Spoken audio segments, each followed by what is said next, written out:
Welcome back to our channel where we provide updates and undisclosed narratives on Catherine, Princess of Wales and her royal family. We provide you with the exciting news. Princess Anne's stand no exceptions for Camilla's son at Windsor. An intimate insider said that the purported rejection of Camilla's kid by Princess Anne demonstrates how deeply ingrained the issues are within the institutions that make up the monarchy. Hidden behind the glittering tiaras and the old holy walls of Windsor Castle is a story that is taking place in the background, but it is a tremendous one. It reveals a great deal about the past, the present, and the future of the monarchy in the United Kingdom. Shockwaves have supposedly been sent through the royal family as a result of Princess Anne's one unambiguous action, which has revealed the fragile fault lines that lie below the highly polished appearance of unity. This is in a society where every move is observed and every decision has a consequence. The episode which allegedly prevented Tom Parker Bowles, a well-known food critic and the son of Queen Camilla, from attending a significant royal charity event, has been the subject of a great deal of controversy.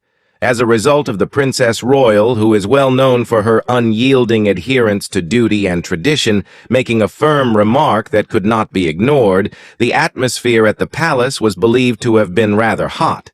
The declaration was that royal lineages and the norms of etiquette still have a great deal of impact, with no exceptions. To convey his argument, on the other hand, Tom Parker Bowles did not have to issue a formal response in order to articulate his thoughts. He has built his life and his career according to his own individual standards. In light of the fact that his response was derived from his existence outside of the royal family, royal watchers have been prompted to contemplate the significance of this familial schism on a more profound level. If Princess Anne, the daughter of the late Queen Elizabeth II, was known to be a sensible and conscientious person, then why did she make such a controversial decision? Do you believe that it was a necessary defense of a tradition that has been around for hundreds of years, a position against the concept that the aura of the monarchy was being watered down? Is it possible that the fact that two of the most powerful ladies in the royal family are still at war with one another is due to the fact that they strictly followed the rules? Come along with us as we dissect this intricate royal drama, beginning with the immediate repercussions of Princess Anne's unanticipated decision and progressing all the way back to the lengthy history of love, rivalry, and responsibility that has formed the relationship between the Princess Royal and Queen Camilla for more than half a century. A stance at Windsor Castle is where the line has been drawn. In order to evoke feelings of sophistication, perfection, and unwavering consistency in individuals, royal celebrations are meticulously organized.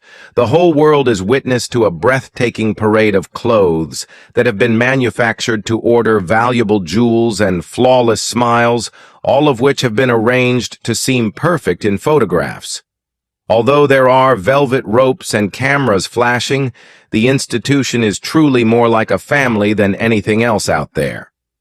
In addition, just like any other family, it has its fair share of disagreements, rivalries, and instances in which the drama that has been building up for a while finally bursts out into the open and spreads like wildfire via the media all over the globe. This time around, Princess Anne is at the epicenter of the storm, causing royal protocol to be shaken up in a way that very few people could have anticipated. In the realm which was now ruled by King Charles III, it seemed as if a new era was about to take shape. Then, however, a single decision that was made in a whisper had the possibility of causing disruption and leaving an indelible mark on its history. There is no doubt that Princess Anne has established a solid reputation over the course of her 50 years of service to the public. People get the impression that she is honest, that she is fervently committed to the crown, and that she is a staunch guardian of tradition. Except in the event that she believes that anything of critical significance is in jeopardy, she does not like to be in the spotlight or cause a ruckus. A large charity dinner was being planned at Windsor Castle, and according to those who work there, a scenario similar to this one occurred during the planning stages of the event. The purpose of the occasion was to highlight the charity work that the monarchy has done. There were notable contributions, influential persons, and senior members of the royal family present at the event, which was a formal gathering. However, when Queen Camilla and the rest of the royal family were in the process of compiling the guest list, the Princess Royal did something that completely took them by surprise. According to those who are familiar with the palace, she made it quite clear that Tom Parker Bowles, Camilla's son, was not intended to be present at the event. Insiders emphasized that the resistance was not based on personal feelings, but rather on a precise philosophical stance. From Anne's perspective, the whole survival of the monarchy was in jeopardy. A royal outsider, the man who is centered in everything. First things first. You need to be familiar with Tom Parker Bowles in order to have any hope of understanding how serious Anne's declared stance is. Contrary to other royals, he is unique. In addition to being the eldest child of Queen Camilla and Andrew Parker Bowles, he is in a peculiar and usually ambiguous position. He is extremely near to the throne, yet he is not in the line of succession or the formal framework of the firm. Tom is a food critic, author, and television personality, and he has accomplished all of these things on his own. He has had a successful career in all of these areas. It is his effortless charm, self-deprecating humor, and lack of interest in the stuffy norms of royal life that have allowed him to win over the hearts and minds of society. They like the fact that he is genuine. Despite the fact that he feels at ease in very prestigious environments, he has always considered himself to be a professional first and a prince second. One of his most recent cookbooks, titled Cooking and the Crown, cleverly makes use of his connections to demonstrate that he is a chef and not a prince-in-waiting. Due to the fact that this design is laid back and modern, it seems as if Princess Anne has drawn a clear boundary. She did not care about Tom's personality. Rather, she was concerned about the cherished values of the organization that she had spent her whole life working for. A stringent structure, a strong dedication to tradition, and a carefully created atmosphere of secrecy and exclusivity are the foundations upon which the royal family was established. Anne was of the opinion that it was perilous to allow a person who was not a member of the official monarchy, even the Queen's own son, to take part in a high-profile ceremonial event in a manner that was only semi-official. Anne was not of the opinion that this was a trivial matter. Despite the fact that Tom is pleasant and well-liked, he does not conform to the definition that she has pledged to protect. According to the Princess Royal, the monarchy is able to maintain its polished and nearly impenetrable image by emphasizing the importance of disciplined duty and maintaining its appearance. That delicate balance is put in jeopardy by someone like Tom, who is laid back, friendly with the media, and unconcerned with the specifics of proper etiquette. Some people believe that she is of the opinion that breaching the standards, even if it is just a little bit in order to maintain the family unit, might gradually diminish the authority and prestige of the institution over the course of time. There are some younger royals, including the king, who have embraced a more modern manner of doing things. Nonetheless, Anne considers herself to be the most steadfast defender of tradition. This is the reason why she stood up for herself, even if it caused a great deal of pain to her sister-in-law, the Queen. Issues of family rule and power in a queenly conflict. The experience serves as a powerful illustration of the complexities inherent in family relationships, rather than only focusing on the need for obeying rules. Not only is the royal family involved in politics, but it is also a complex web of animosity, long-standing relationships, and troubled pasts. Despite being in the same social group and being cordial to each other in public, royal observers have long been curious about the dynamics of Princess Anne and Queen Camilla's relationship. When it comes to royal life, Anne and Camilla couldn't be more different. Anne spent her childhood in the heart of the royal family and was born a princess. Expectation and obligation guided her life from the moment of her conception. She lives her life according to the rules, thus, she follows them to the letter. Contrarily, Camilla was an outcast for many years. She had to prove her worthiness to join while facing intense public scrutiny as a divisive character. She has evolved toward a blended family model that is more modern, welcoming, and inclusive as a result of her life experiences. They are fundamentally in conflict with one another due to this difference in their life experiences. Maintaining the structure is Anne's top priority. Camilla hopes to demonstrate that the monarchy can adapt to modern times by working toward greater inclusion. This dispute has intensified since the most recent power shifts within the royal family. Since becoming queen consort, Camilla has had unprecedented influence, surpassing even her time as Duchess of Cornwall. Tom, her son, and Laura Lopes, her daughter, have been able to get closer to the royal family thanks to her. Her grandson's roles as coronation pages of honor provide compelling evidence of this integration. Many consider this a positive sign of progress toward a more contemporary society. It could be too much for others like Princess Anne. By denying Tom admission to the Windsor celebration, Anne was doing more than just obeying the rules. She was also establishing a boundary and reiterating the established hierarchy. Royal insiders claim that this disagreement is only a spat over a larger, more protracted feud inside the family. Some people, maybe even the king and queen themselves, are calling for a monarchy that can better accommodate modern life. Some people, including the Princess Royal, are concerned that these changes would undermine the very essence of the monarchy. There will undoubtedly be far-reaching consequences stemming from this event. As a result, royal watchers, insiders, and the media will all be on the lookout for problems. Every time Anne and Camilla appear in public together, people will be watching for signs of tension or harmony. Events like this reveal that the monarchy is essentially nothing more than a family with rivalries, disputes, and conflicts, although on a global scale despite its claims of unity. The greater debate between tradition and modernity is far from ended, even if this particular event has concluded. An imperial rivalry with difficult origins. If you want to know what's going on between Princess Anne and Queen Camilla right now, you have to go back almost half a century to the sexy London of the 1970s.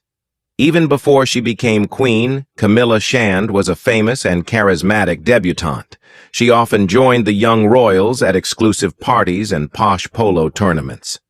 This momentous day marked the beginning of a tragic love tale that continues to shape the monarchy to this day when two unlikely people met. Because of their shared history, Camilla and Anne have sometimes been competitors, and their relationship has always been complex and multi-layered. The first time Prince Charles and Camilla met was during a polo match in 1970 at Windsor Great Park. Funny thing is, they met via mutual friends who knew Princess Anne. The play's intricate plot twist is that Princess Anne was having an affair with a dashing household cavalry officer named Andrew Parker Bowles. He would subsequently wed Camilla for the first time. Penny Junor, a royal historian, claims that Charles and Camilla's initial love affair was sparked by this intricate network of connections. Immediate chemistry ensued. Speaking famously, Camilla broke the ice by stating, "My great-grandmother was the mistress of your great-great-grandfather." She was never terrified of royalty. So what's your take on it? On the path to a royal destiny, there was a passionate relationship, but there were also numerous obstacles. Andrew Parker Bowles had a rocky relationship with Princess Anne. The daughter of the monarch, who is also the head of the Church of England, was not a good fit for him because of his Roman Catholic views despite their love for one another. Marriages of this nature were made very difficult to occur by the Royal Marriages Act of 1772. Ultimately, Andrew's attention shifted entirely to Camilla. Everything changed as Charles departed for his 8-month term of duty in the Royal Navy. He learned about Camilla's engagement to Andrew Parker Bowles upon his return. Because of this, life became more difficult for the Prince and Princess Anne. A large ceremony took place at Wellington Barracks Guards Chapel in 1993 to tie the knot between Camilla and Andrew. The year's most social wedding was the moniker given to it. The guest list was an absolute veritable who's who of the British aristocracy and royal family, including none other than Princess Anne Margaret and Elizabeth, the Queen Mother. As Anne saw her once-loved brother marry the woman who had won her brother's heart, she must have had a lot of complex feelings. Still, she went ahead and performed it with the air of absolute royalty, displaying the stoicism that would come to define her. Years later, when Charles and Camilla's highly publicized courtship rocked the royal family and led to their 2005 wedding, the same issues resurfaced. Reportedly, Princess Anne did not provide a very warm greeting to Camilla upon her arrival to the royal family. It was obvious that Queen Elizabeth II did not want to attend the civil wedding in Windsor Guildhall, and other prominent royals were similarly reluctant. According to body language expert Judy James, who reviewed the day's images, the atmosphere was frosty, and Anne maintained her signature no-nonsense, emotionally guarded attitude. However, strangely enough, Anne's own life choices had unintentionally paved the way for Camilla's acceptance. In 1992, Captain Mark Phillips was divorced from Princess Anne. Vice Admiral Sir Timothy Lawrence was her husband at a later date. To the best of our knowledge, she was the first modern-day royal child to divorce and remarry. Going against long-established beliefs, this paved the way for the heir apparent to do the same. The unease persisted, however. According to biographers, Camilla was often frightened of Anne because of the depth of her knowledge of their history and the emotions that lingered between them. A very strong thread running through this whole royal tapestry is Andrew Parker Bowles. Zara Tyndall, Princess Anne's daughter, counts him as a godfather, and Tom, his son, with Camilla, counts him as well. King Charles is another godfather. It has always been difficult to discern the source of genuine loyalty due to the inseparable nature of loyalties and connections. Decentralization and the emergence of a new power dynasty. Prince Harry and Meghan Markle's departure from their roles as working royals has been a topic of discussion in the media for quite some time. However, beyond the palace gates has been a more subtle and perhaps more significant revolution, even if Megxit received widespread media coverage. The primary impetus for this restructuring was King Charles III's long-suppressed ambition. A more modern, efficient, and sustainable slimmed-down monarchy is to be established. Part of this strategy has been to reduce the number of working royals and clarify their roles for those who remain in the inner circle. Because of this, the family's dynamic has shifted dramatically, and they've begun to question who is in charge and who is just looking on. In the middle of this new structure sits Princess Anne. The sole daughter of the late Queen is Anne. Because of her extensive schedule of hundreds of events annually, she has earned the nickname Hardest Working Royal and has dedicated her life to serving others. Her steadfast dedication and no-nonsense approach have established her as a solid foundation. However, she risks running headlong into Queen Camilla's expanding power due to her rigid respect for rules and authority. Royal insiders have long speculated that Anne's skepticism of Camilla has colored her view of the Duchess. A source close to the royal family said in 2021 that the princess has sometimes admired Camilla for being a cunning operator who seizes opportunities when they arise. There were rumors of tensions as Camilla and Charles's public profiles rose. Anne, who had always been the object of quiet admiration, reportedly believed that Camilla, as her star rose, was taking the spotlight away from her. More than simply the public's scrutiny was making Anne unhappy. She expressed a want for quiet family time and lamented the little opportunities she had to converse with her brother when Camilla was not there. A lot of people think Camilla wanted to start over and make amends. She clearly wants to get along with everyone since she has made several attempts to make amends with others. Anne, on the other hand, wasn't readily swayed since she had dealt with royal politics for decades. An already problematic relationship becomes much more so when previous grudges have an odd way of lingering and altering people's interactions with one another. Despite these issues, many believe the two women have achieved a healthy work-life balance. Their public interactions, according to body language expert Judy James, show signs of mutual understanding, particularly about the tasks they must do together. Keeping the crown stable and unified is their key priority today, even though their personal history may never be fully settled. Because of this mutual obligation, a new kind of cooperation has emerged. Along with the Crown Prince and Princess of Wales, the Duke and Duchess of Edinburgh, and now Anne and Camilla, they are now prominent members of an informal elite squad of senior royals. Maintaining the monarchy's significance and esteem is their responsibility. Their cooperation exemplifies a crucial feature of modern monarchies, the prioritization of institutional objectives above individual feelings. But there are moments when bare humanity shines through. On Christmas Day, 2019, Anne and Camilla were there for the family's customary walk to church in Sandringham. The bright purple clothing they were each wearing was very identical. The two of them couldn't help but chuckle when Camilla saw that they were both wearing identical garments and playfully poked Anne.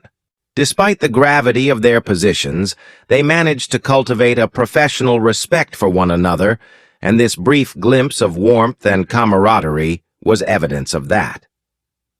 An unspoken reaction. Tom Parker Bowles was expected to make a statement after the alleged rejection at Windsor. However, no major proclamation was made. Nothing was leaked in interviews or in nebulous social media posts. Quietly focusing on his own life has been a lot more successful and honorable of a response on his part. Being a royal has never been Tom Parker Bowles' dream. Although he has expressed his disapproval of his mother's marriage to the future king, he has maintained an appropriate distance from the royal family and its traditions. Instead of being a courtier, he writes, he is a dad and is a master chef. By staying out of the spotlight, he shows that royal invitations aren't the center of his universe. He achieves success because of his reply.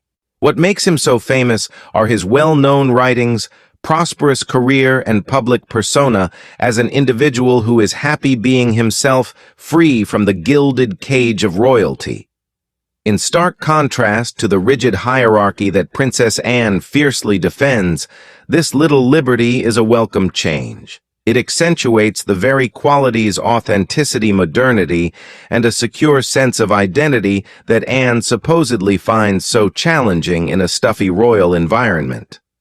Without intending to, Anne demonstrated the growing gulf between the royal family and the modern world by excluding him, even if her goal was to preserve tradition. Tom has likely won more public sympathy for his calm dignity than he could have ever hoped for from his furious reaction to his marginalization. A fundamental issue has been occupying the minds of royal watchers and fans is the monarchy's rigid adherence to protocol, a strength or a big drawback in a world where merit is gaining importance over inheritance. After the smoke clears, people will still talk about the incident. The film has highlighted the resilience of Princess Anne as a historical figure, the poise of Queen Camilla in adjusting to her new role, and the complexity of a monarchy caught between its illustrious past and an uncertain future. There have been harsher storms for the royal family, but their quiet struggle serves as a powerful reminder that they are still a family complete with all the love, dedication, and long-standing rivalries it entails. The future of the entity is still up in the air, and with Princess Anne adamantly protecting it, the road ahead is sure to be bumpy. Thank you for watching the video. Please let us know your thoughts and goodbye for now.